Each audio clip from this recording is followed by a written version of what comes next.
खेड़ा पहाड़ और निकला चूहा। 8 साल तक कौम का वक्त जाया किया गया। ये साबित हुआ आज कि ये फॉरेन फंडिंग नहीं है।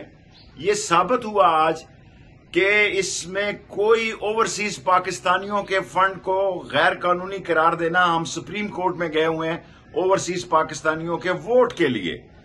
ये जो 8 साल से इमरान खान के खिलाफ और पीटीआई के खिलाफ एक हजूम इकट्ठा किया गया था, एक मीडिया वॉर शुरू की गई थी, वो अपनी मौत आप मर गई है। इमरान खान एक मकबूल और मजबूत लीडर है। ये एएनपी वाला वक्त नहीं है कि पार्टी को बैन किया जा सकता है। मैं पूरा यकीन रखता हूं हाई कोर्ट, सुप्रीम कोर्ट, जिस जगह भी जाना पड़ा, ये पहली दिन ही इसको उड़ा दिया जाएगा। और आज मेरा ख्याल है कि जितनी 14 पार्टियों ने सियासी हमाकतें की हैं, इन 14 पार्टियों की सियासी साख राख बन गई है। ये सियासी साख इनकी राख बन गई है। ये इमरान खान को अवाम में शिकस्त नहीं दे सके।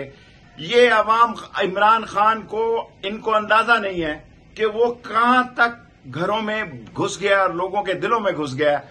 मैं आज इमरान खान को और पीटीआई को उसकी फतह का दिन करार देता हूं और पीडीएम और हुकूमत के लिए आज शिकस्त का दिन है। वो रोएं, धाड़े मारें, चीखें चलाएं, शिकस्त उनका मुकद्दर है और कौम और मुल्क पर इम्तहान का वक्त है। हमें फिलफौर अब इलेक्शन में चले जाना चाहिए ओवरसीज वोटों के साथ। सब्सक्राइब करें और बेल दबाएं ताकि कोई खबर रह न जाए।